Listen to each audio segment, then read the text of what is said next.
un mot de témoignage ce soir parce que c'est toujours un privilège de pouvoir dire ce que le Seigneur il a fait dans ma vie.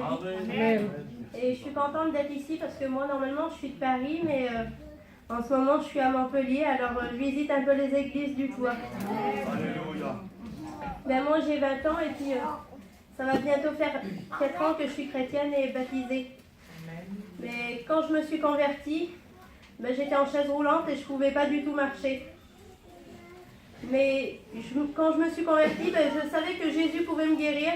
Amen. Mais je venais pas pour la guérison. Je venais pour la paix, je venais pour l'amour et je venais pour le salut de mon âme. Amen. Et je comprenais que sans Jésus, l'éternité, c'était pas possible. Et après, j'ai commencé à demander la guérison. Et le Seigneur m'a parlé, il m'a dit, Marika, j'ai un plan pour toi. Je dis, oui, Seigneur. Il m'a dit, je peux te guérir d'un seul coup. Mais Marika, j'ai une volonté, ça serait de te guérir étape par étape. Et j'ai demandé, pourquoi, Seigneur, alors? Ben, c'est pour que tu grandisses dans ma parole. C'est pour que chaque jour, tu puisses voir ma gloire, que chaque jour, tu puisses vivre le miracle. Et au début, c'était dur d'accepter, mais j'ai dit, Seigneur, j'accepte parce que ta volonté, eh ben, elle est plus grande que la mienne. Et puis tes plans, ils dépassent mon intelligence. Alors c'est que derrière ça, tu as des plus grands projets pour moi. Amen. Et j'ai commencé à faire des progrès, puis là maintenant, la chaise roulante, je la prends pratiquement plus. Je marche avec le déambulateur. J'ai eu mon permis de conduire.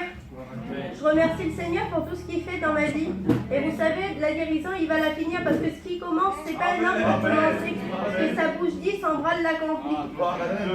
Vous savez, la véritable paix dans une vie, c'est pas l'absence de problème. C'est quand il y a la présence de Jésus dans un cœur au milieu des problèmes. Et puis les gens, souvent, ils vont vouloir vous limiter. Parce que moi, on m'a dit, Marika, tu ne marcheras jamais de ta vie. J'ai vu les plus grands médecins dans Paris. Et ils ont dit, ça ne sera jamais possible. Mais vous savez, dans la vie, la seule limite que vous pouvez vous imposer en Dieu, c'est vous-même. Parce qu'avec Dieu, il n'y a rien qui est impossible. Amen.